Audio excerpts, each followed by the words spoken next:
guys, welcome to the Rochelle Show. I just wanted to have a little real talk and share. Yeah, so this past Thursday was a really busy day for me because I have two jobs and I worked both of them that day. My day started at my first job at 7 a.m. and ended at my second job at 10 p.m. And I went straight. I literally, by choice on my first job, I didn't take a lunch. I didn't take a break because I just had so much to do and to plan for the beauty show that's coming up. And I literally only had time to change into my like yoga pants, my gym clothes, to go work at the kickboxing gym. So I was super busy, and I just remember finishing my shift at the studio at 10 p.m. and just leaving, went home, took a shower, got ready for bed, and I was just exhausted. I remember my feet were like throbbing because I was so tired. I just remember getting into bed and just laying down, and it felt so good to lay down and just like relax for a second. And then I looked at my phone and saw that the date was June 7th, 2018, and it must have been like at 11:30 at night or something like that when I realized that. And I was like, oh my gosh, 678 was my my wedding celebration that was 10 years ago. And I realized that it would have been my 10-year anniversary, which is crazy. And I literally laughed out loud, and I just because I thought about the day I had gotten married in Malibu. It was gorgeous by the ocean, and I just laughed because I remembered how like good I looked in my dress with my makeup, my hair done that day.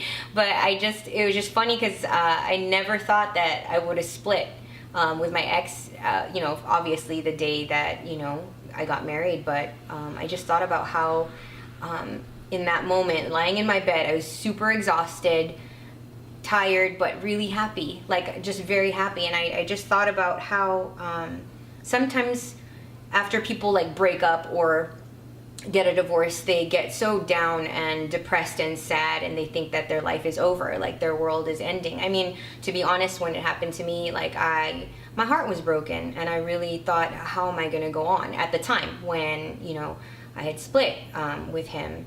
And I just thought, like, wow, how funny. Like, as the years passed by, I met so many other, like, cool people. Like, I had some crazy, awesome experiences that I wouldn't have had if I had still been married to him. And I just thought, like, I had no idea that I could have such peace and joy. And when I say peace and joy, I'm talking about real peace and real joy. And I feel like freedom, like in my life right now. And I've learned to like really love and value and treasure myself. And I really believe that you can't love another well if you don't love yourself. Because how can you love someone else well if you don't love yourself and you don't have that love in you to give? That's what I was thinking about. So, and I was also thinking of that because I think it was the same week that Kate Spade had passed away, and on the news it had said her husband had filed, and then she chose to take her life. And I was like, whoa, like just it was so sad, like when I read that, because I was like, oh my gosh, I know how hard it is, but I also know like that I had to really fight for my joy. And one of the ways that I was able to fight for my joy was in my saddest moments, I would like pull out a Post-it at work and take out a pen, and I would write down 5 things I was thankful for that day. And I remember one day it was hard to think of anything to be thankful for, so I really seriously just wrote down, so I was at work, I had a cup of coffee, I wrote number 1, I'm thankful for my coffee. Thank you, God, for my coffee. Number 2, I thank you for the dress that I'm wearing today. Number 3, thank you for the car that I have, that I was able to drive myself to work today. Number 4, thank you for my nail polish. Like, I just, anything, like number 5, thank you for clean water, because I've been to countries in other parts of the world where people don't have access to clean water, and they are either drinking water that's dumi, like, which is, you know, dirty, like water, or and getting sick, and they can't even wash their hands, or they have to walk miles to just carry like 2 buckets of clean water back to, you know, their village or wherever they're living in, like if they're living in a shack or what have you.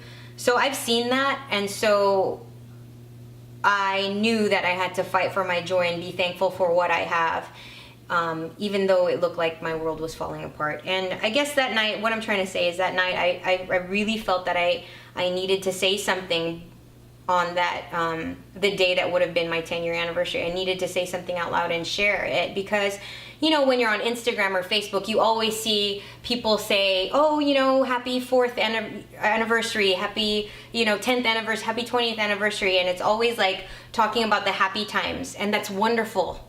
Cherish the happy times, celebrate your life. But the reality is that, you know, not everybody hits those milestones.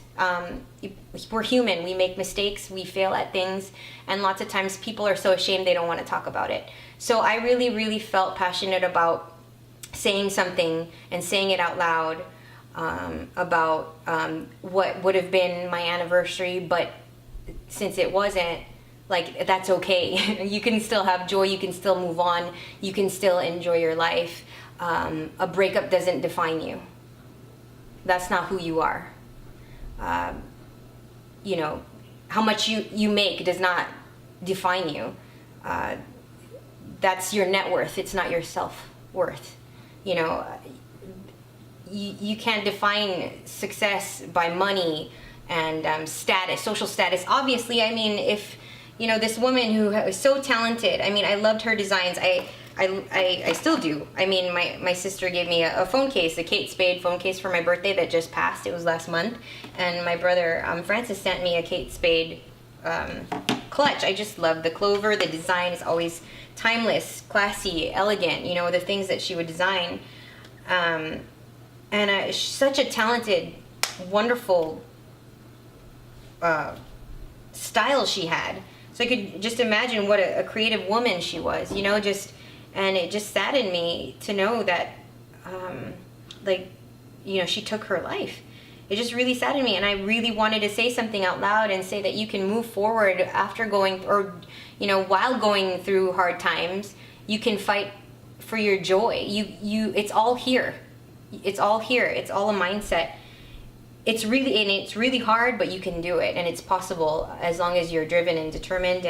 And what really helped me was my faith in God and just believing and hoping for more, even though it didn't look like it. Having faith and keep believing, keep hoping, keep dreaming. Like, don't stop, and don't think about the negative critics that are around you. They say negative things just to say negative things. That's great. Like, you know, I don't really care what people think about me, what people say about me, because you know what? They don't pay my rent. They don't pay my bills. They didn't create me. They don't know who I am. It doesn't matter. I think a big mistake that people do is really compare themselves to other people. What's the point? You're gifted in your own unique and wonderful way. There's no point in doing that. So just focus on being the best person you can be, because you're uniquely you, and that's it. Like, that's all it is, and it should be. There's no point in comparing your situation to someone else's and your social status to someone else's. What's the point? Are you trying to keep up with the Joneses? What for? The Joneses don't buy you nothing. Like, the Joneses are probably in debt. You know what I mean? So, I mean, it's just this crazy, talking about this crazy, like, mindset, these games that people play just to look a certain way. But I'm like, dude, just be real. Just be you.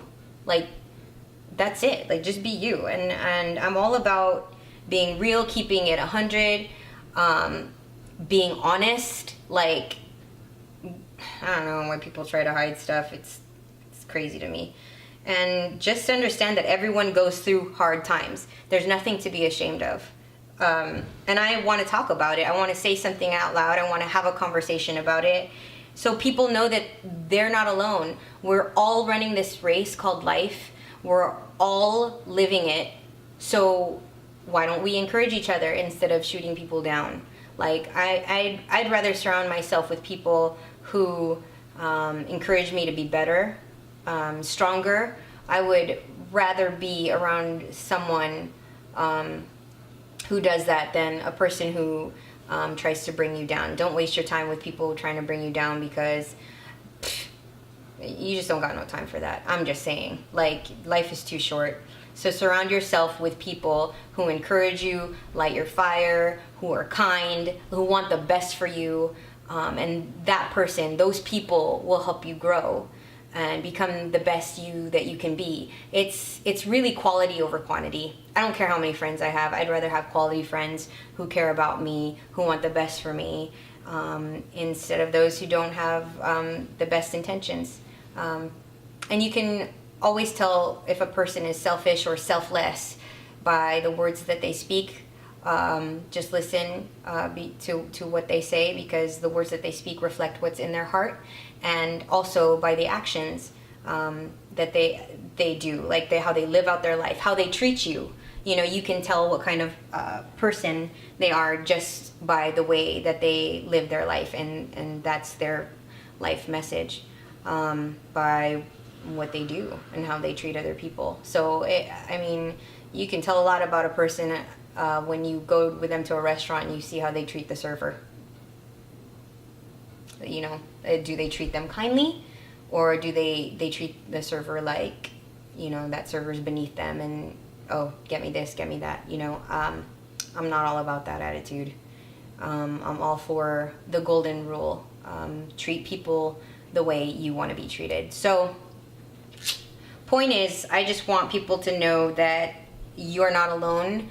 You're not the only one going through hard times. I went through a really hard time, a divorce. A divorce is like death. But in some ways, I wonder, I mean, this is just a thought, I wonder if it's even harder, because divorce is like death, but that person who is not in your life anymore is still living. Like, it's not like, you know, they're like gone forever. They're still around or whatever. But I mean, you can also look back on your past and really appreciate what you learned from it and wish that person well. There doesn't have to be bitterness or anger or mean intentions. There could be just appreciation for all the wonderful lessons that you learned and all the good times that you had. And moving forward, I'm excited to see what else God has in store for me. And I'm looking forward to it. And I hope that you continue to believe, to trust, to dream, to hope, to have faith that your life is going to be even better and better every day, as long as you keep choosing to work hard, believe for the best, move forward, no matter what hard times you're going through. So anyway, I just wanted to share that real talk conversation today, guys. Thanks for listening, and I will see you next